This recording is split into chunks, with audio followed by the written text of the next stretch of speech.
Okay, And action. Welcome to the Core's beautiful rack room, where we have the brains behind the entire AV system back here, designed by Professional Audio Designs, our dear friend Craig Baston, before Jesus took him home. He was the man who designed all of this, and we really thought through it to try and just give ourselves the most flexibility and options to what we thought we would need at the time. And I think over time we thought, oh, we should have done this, we should have done that. But I think we got a really great foundation here with this thing. So who do you use now? What's that? Who do you use now? It was Professional. Yeah, so they're the ones who designed it. I've been working for service with Aero AV because they're just up the road from St. Peter. Craig used to work for that company. There are some things I'm not so keen with those guys, but they're right up the road. I can call them; they can help. Especially their service guy, Greg. I've worked a lot with. He's really helpful. Okay. But they can still work with some small changes, which I was planning to do anyway. So what we designed, I'll just start on the top here and move down. We have all of our wireless microphones coming into here.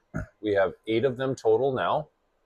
The 4 handheld vocals, which we'll see up in the booth, 2 Pastor Mike mics, the primary and a secondary. He has not been using the secondary. But he wears it? He used to, and actually we commandeered that now as a host microphone. Oh. I believe that's what we did. So I think it's still labeled here, Mike secondary. Pastor Michael, which could be Pastor Timothy. Basically, service pastor and then preaching pastor is kind of how it's been working. And then host microphone, we bought this one extra at a later time and put it in. Important to note about this, it is wired into our snake that goes to our mixer. The rest of these are currently into our control system. So I'm going to actually jump down here. The QSC, QSys Core 110F. Okay. This guy is the brains to our entire operation. This is, we have the same thing now up at St. Peter. There's a touch panel in the booth. That is just a display for this guy that they've set up. This guy can talk to the power outlets to flip things on and off. It can change inputs on the video switcher. What's going to the lobby? What's, when the overlay turns on and off, those types of things. This guy is controlling all of that. He is literally the brains to the whole thing. So what we have are these microphones, 1, 2, 3, 4. The pastor, I think now it's Pastor Mike primary. Oh no, these and these 3. Everything but this host microphone first go into the QSys Core. So those microphones are wired straight into here so that we can do quick mix mode. This guy becomes a little audio mixer as well. In quick mix. In quick mix mode, when you switch to quick mix mode at either campus and you're turning volumes up and down, you're actually turning the volumes up and down in this guy. He's controlling that. Okay. The same thing with the audio from the computer for ProPresenter. All those things come to here first. Okay. So that we can use them in quick mix mode without the mixer even turned on. Okay. So if you go up on quick mix mode and you look on the touch panel, you'll see all the things that the quick mix that this guy can control. And basically when we switch from quick mix mode to console mode, this guy, we're just switching in here which output to send to the room. Either what this guy is doing or what the audio console is doing. So when we change that, it just switches that over. Okay. That's what's going to the room. So we have 7 microphones currently hooked into here. Right. This but does not the host. Not the host, because this does not have an XLR on the back. Because it's so small, you have to actually cut the wire and pull the bare wires out and wire them in that way. So that's how it was done. It saves a ton of space instead of having this takes a lot of space because of these ends. So what I was going to have Aero AV do, I probably could do it if just looking at the wires, but never did. Like it done right. Right. I was going to have Aero take this guy, wire him into here, And then we, add a fader on the touch panel. So there's programming on the touch panel to make sure that microphone works through there, and patch it in through here. Right now I have a regular cable coming out right here Okay. from the back of it and plugging into our mixer, which means this microphone can only be used on the console, on the audio console. Okay. This mic will not work in quick mix mode because it's not coming here first. Got it. So one of my to-dos was to get this guy wired in to here so we could take him off of this and use him in quick mix mode. Got it. Okay. That was on my list with Aero AV, but we had other priorities with the cameras and all that stuff that we've been working on. Yep. And that was a next step thing there. Okay. So while we're on the QSC, and this QSC is the brains of this whole operation, this guy who serviced said just to let me know that there can be an issue with these, a very rare issue where if there's a power outage, upon reboot, this thing can get locked up and get stuck with the QSys Core logo. Okay. He's seen it in very rare situations. If that ever happens, he said, call him. This guy would need to get sent in and a new board put in. It's a defect. Oh. He has a spare one of these in his van. Aero audio guy? Aero does. He always keeps one. And he has our audio file, or he has the configuration file. Okay. So he would, on a call, load that configuration file, drive over here, swap this out real quick so that we can send that in for service, or maybe have to buy an upgrade or whatever. It was a defect. It's a very rare circumstance, but it's just important to know. Okay. The other glitch we've had, this happened during our worship night that one time, where the audio system just went out. That's right. This guy, you know how computers just need a reboot sometimes? They just lose where they're at. This guy lost where he was at. And how I knew that is down on this QSC amp down here. This is, I don't know exactly how it works. I believe it's the amplifier for the subwoofers that are up in the ceiling out there. Okay. This guy is communicating with him, because this guy talks with everything. Yep. This guy showed a red light and showed error or fault. It just set it on the display. The first time this happened, I saw that and I thought this was the problem. I rebooted this and it just popped up again. Oh. I called PAD and I said, what's going on? He said, oh, that's me. That means that it's not talking to this. This guy stopped talking to him. Reboot this guy. Oh. I rebooted this guy and the whole system came back online. Okay, so how do you reboot that guy? You literally open up the back and you pull the power cord and you put the power cord back in. It's an IEC cable. So it's a hard reset just on the power. Because it just got, like a computer just got locked up and needed to get rebooted. Okay. I think it's happened, let's see, we're on this has been here 5 years now. I think it's happened for sure twice. There might have been a third time where it happened. Okay. So in 5 years, it's constantly on all the time. So so this, when we shut down the panel, it doesn't shut anything down here. It does. This guy powers off the microphones, powers these guys down, powers those things down, this guy down. But this guy's always on because he's controlling it all. Okay. So the touch panel still says touch here to begin. That's because this guy's still on. He's controlling everything. Okay. So he's always on. I think maybe the video switchers are always on too. I can't remember, but so yes, he's 24/7 on. And if all of a sudden the sound just goes out, and even if you look over at the touch panel, it probably will say offline. Okay. That's like your clue that this guy might have gone out. If you walk in here and you see this guy with this red light and there's like a error or fault on there, it's this guy. Go to the back, unplug, 20 seconds, 30 seconds, plug back in. Okay. So during our worship night, the girls were singing that song that they that's wrote. right. And that happened. It just stopped. Yeah. And this was the first thing I thought of. While they were singing, I went back here, saw that light, went to the back, unplugged, counted fast, 1, 2, 3, 4, 5, 6, plugged it back in.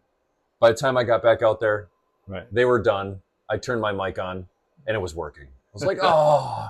So just be aware. This, I mean, it probably could happen at either campus, but if everything just stops working, Okay. this is the first thing to check. Okay. Good to know. These two guys, I think, are amps as well for the speakers. I think this is the amp for the subs. That's like a power thing. I don't even know. Oh, Down there at the bottom. Yep. So, okay. So that is these are the microphones. These are the microphone antennas up here. They go daisy chain together and go out to the paddles on the side of the room. Okay. This is probably I'll come back to that. This is a unit for the Avioms. The output module for the Avioms. I don't entirely remember how this works because now we're using Dante on these guys. It might be bringing it into here. I'm not sure. Great question. I'd have to revisit. It's been a long time since I looked at that. So this has to deal with the Aviom units, the output levels. I'm not sure if that's needed anymore. I don't know. Anyway, these are our 4 in-ear monitors for our musicians, our singers. Okay. This is the antenna combiner for these guys. This one is receiving signal, so the paddles are receiving the signal from the passers, is bringing it into here. Mm-hmm. These guys are transmitting signals out. Okay. On the side, there is a dome sphere-looking antenna on the wall. It's like a big half circle, big moon thing. That is the antenna for these guys. Okay. It's on, when you're standing on the stage, it's on the right side. I tell vocalists, if you ever have signal issues, make sure your body pack is not on your left hip. Bring it around to your right hip because that antenna is over on that side. Sometimes it cuts out a little bit. Move it to the other side of your body. That should help. Okay. So this guy is bringing in all the signal, or actually taking out all the signal from here for that. Okay. Next up, we have our stage box patch bay. On here, you're going to, on stage, we'll look at that in a little bit. There are stage boxes where we can plug inputs into our stage box. All of our microphones get plugged in down there and they come into here. Okay. We have these 1/4 inch to XLR patch cables. So that's how we bring it from the stage into our snake, a digital snake, which then brings this to our audio mixer over a cat line. So we're bringing in physical cables into here. This converts it to the digital signal, sends it back to the mixer. Okay. So what I generally do is 1, 2, 3, 4, 5, 6. We use a lot of those because those are the back boxes. It even says they're upstage right, upstage right, upstage left, upstage right floor mics, all that stuff. And then the numbers, when you open up the doors on the stage, you'll find those numbers up there. And I just patch them usually 1 to 1. So number 1, I put into the thing. It's just easier to communicate with the audio guy. I'm plugging it into number 1. Right. Why is that patched to number 8? You know, Yeah. So I try to keep this 1 to 1. Okay. We only have 32 inputs on this digital snake. We have 36 floor box inputs. Oh.